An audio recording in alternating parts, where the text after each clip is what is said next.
मैंने आप सभी को यहाँ एक अत्यंत शुभ समाचार देने के लिए एकत्रित किया है। शीघ्र ही सम्राट धनानंद पारसपुरा पधार रहे हैं।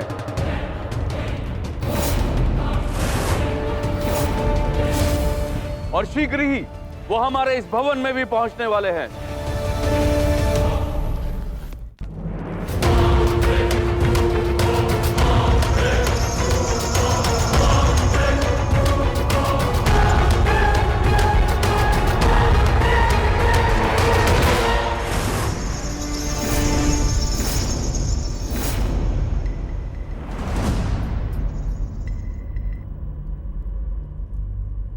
कैसे सम्राट है जो मृत शरीर को देखने के लिए इतने उत्सुक है? मृत्यु की सुगंध, ये सुगंध कितनी अद्भुत है जगज्जला। मैं उल्लासित हूं, शीघ्र मुझे वो दृश्य दिखाओ।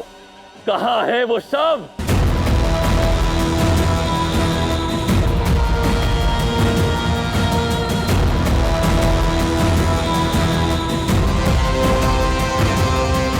आ गए, आ गए शव, मेरे प्रिय शव आ गए।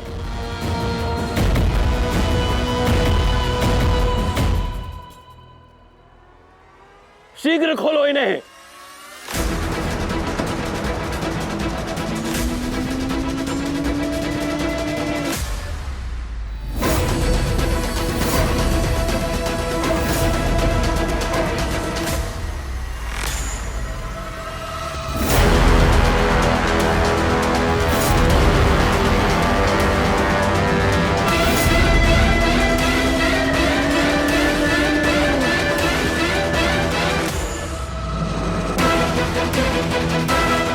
ये सब क्या है जगज्जला?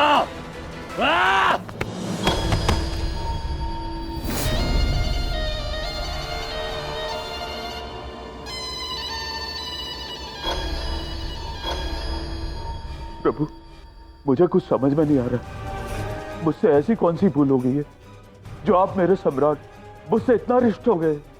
भूल नहीं, अपराध हुआ है तुमसे, जो तुमने मेरे भेजे हुए हत्यारों दाहक और निशुंभा को चंद्रगुप्त और उसका साथी समझा। मुझे तो यही बताया गया था कि यह चंद्रगुप्त है,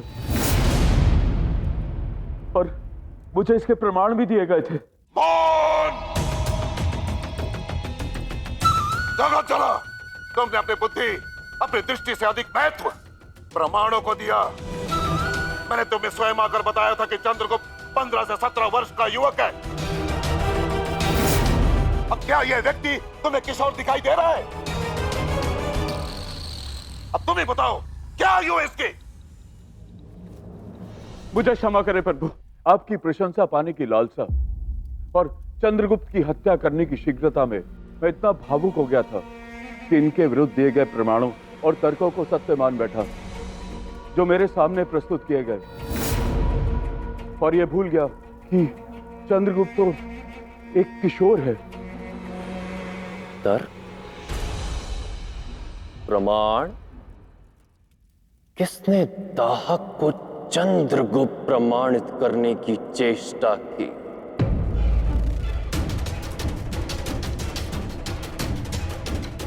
कौन है वो जिसने मेरे भेजे हुए हत्यारों के लिए तुम्हें प्रमाण दिए?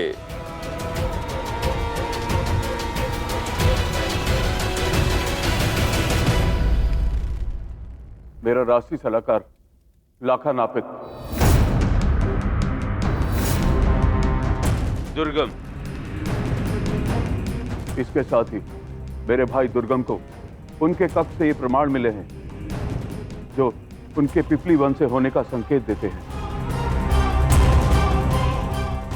तुम्हारे मस्तिष्क में ये नहीं चमका कि कदाचित मेरे हथियारों ने चंद्रगुप्त के विरुद्ध ये प्रमाण एकत्रित किए होंगे जगज्जला? कौन है वो लाखा नापित? उसे मेरे समक्ष प्रस्तुत करो, मैं उससे अभी मिलना चाहता हूं। जी सम्राट। लाखा नापित जहां भी है, उसे तुरंत सम्राट धनानंद के समक्ष उपस्थित किया जाए।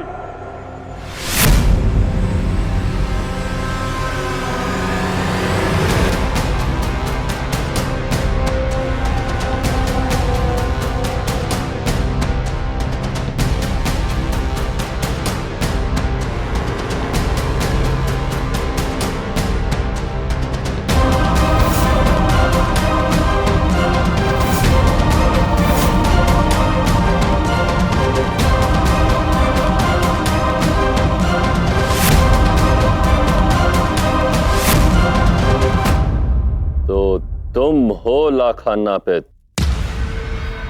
तुम्हारे कारण मेरे दो प्रिय हत्यारों की हत्या हो गई। एक सलाहकार के लिए इतना अधिक आत्मविश्वासी होना संशयकारी प्रतीत होता है। तुम्हें इतना प्रबल विश्वास कैसे था कि दाहक चंद्रगुप्त था? हे सम्राट श्रेष्ठ, मैं तो एक साधारण सा नापित हूँ। ये तो आपके प्रांत प्रमुख जी की कृपा हुई, जिन्होंने मुझे अपना राजकीय सलाहकार नियुक्त किया। और एक राजकीय सलाहकार का परम कर्तव्य होता है कि अपने स्वामी की हर प्रकार से रक्षा करना, उन्हें आने वाले किसी भी संकट के प्रति सचेत करना। परंतु मैं उन्हें ऐसे संकट के प्रति कैसे सचेत कर पाता जिसकी पुष्टि मैंने स्वयं नहीं की थी। इसलिए जैसे ही मैंने संकट को भांपा, मैंने सोचा कि मैं पहले स्वयं पुष्टि करता हूँ। इसलिए मैंने उन दोनों का पीछा किया। पीछा करने के पश्चात मेरा संदेह और सुदृढ़ हो गया, सशक्त हो गया, जब मैंने प्रभु जी के विश्वसनीय सेवक अगजीव और प्रभु जी की विश्वसनीय सेविका कचरी के शब्द देखे। केवल उन दोनों के शब्द नहीं थे सम्राट श्रेष्ठ, उनके परिवारजनों की भी बड़ी निर्ममता से हत्या की गई थी। मुझे लगा कि इतनी निर्ममता से तो उनकी हत्या केवल मगध का सबसे बड़ा शत्रु चंद्रगुप्त मौर्य और उसके साथी ही कर सकते हैं।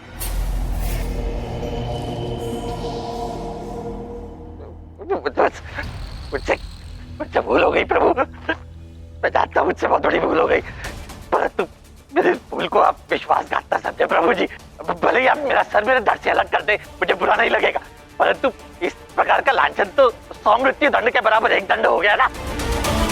ये सब दुर्भाग्यवश हुआ प्रभु जी, ये सब दुर्भाग्यवश हुआ। परिस्थिति जन्य साक्ष्य के कारण हुआ ये। वो साक्ष्य जो चिल्ला चिल्लाकर यही संकेत दे रहे थे कि वो चंद्रगुप्त मौर्य है। परिस्थिति जन्य साक्ष्य।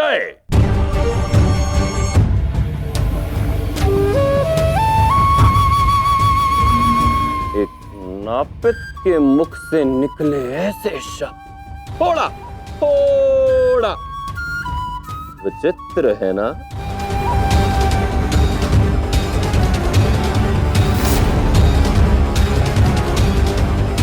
सम्राट, मैंने बताया था ना आपको, अत्यंत ज्ञानी नापित है। कहता है कि नापित हृदय सम्राट धनानंद के शासनकाल में एक नापित की नियति केवल केश काटने तक ही सीमित नहीं रहनी चाहिए।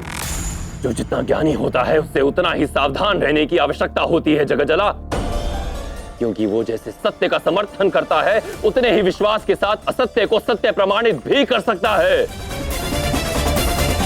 न जाने क्यों मुझे इसके नापित होने पर संदेह हो रहा है। सत्य वचन महामहिम, मुझे भी यही आभास हो रहा है कि ये नापित नहीं है।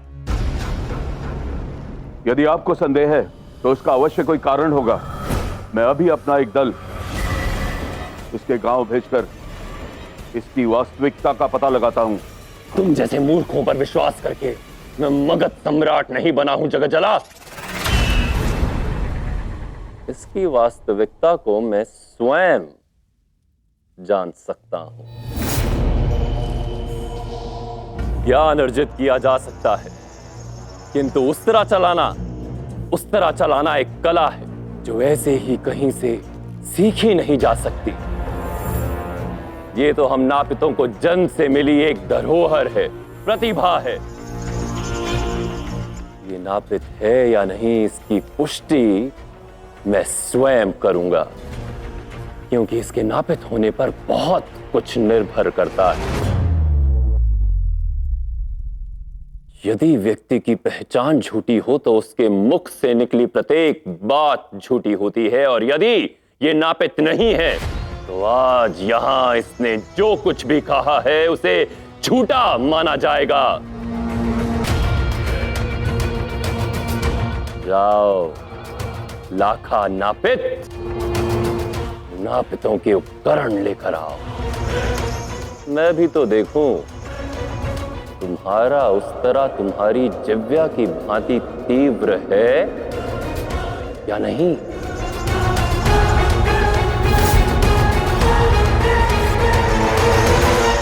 तुम्हारा नाम? लाखा नापित। कौन से नापित? हनानी नापित। उपनाम? बैरी। कुल? भैरवी। कुल देवता? काल भैरव जी। कुल चिन्ह? ये गांठ, ये हमारे कुल की चिन्ह है।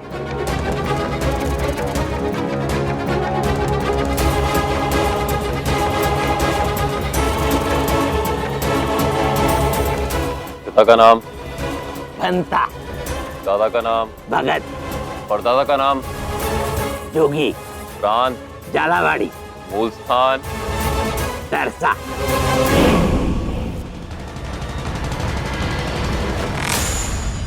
यहां तुम पकड़े गए।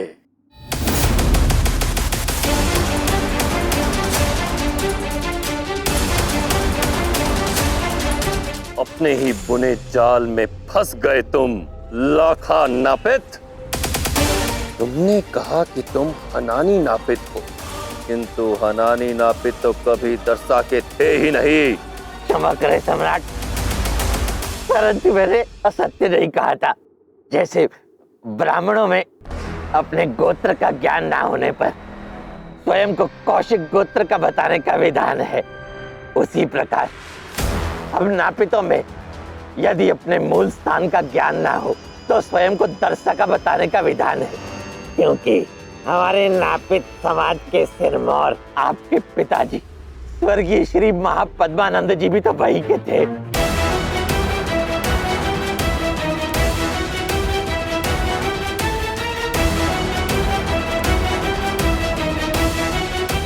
अपनी परीक्षा में तुम सफल हुए। तुम्हारी पहचान से मैं अब संतुष्ट हूं। तुमने जो कुछ भी सभा में कहा उसे अब मैं सत्य मानता हूं, इसीलिए तुम्हारे उत्तरों से प्रसन्न होकर तुम्हें पुरस्कृत करता हूं। भद्रसाल,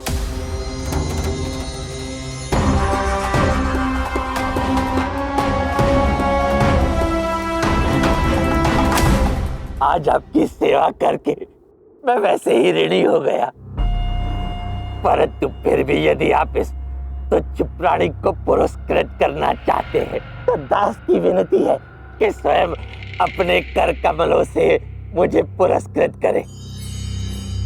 मुझे ऐसा प्रतीत होगा कि साक्षात भगवान ने मुझे पुरस्कार दिया है। भगवान ने?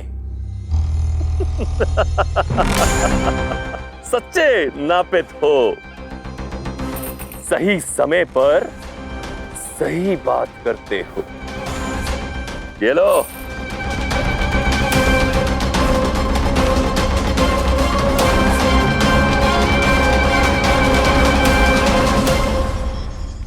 ये संकट तो टल गया, किंतु जब तक धनानंद यहां है तब तक हम सुरक्षित नहीं हैं।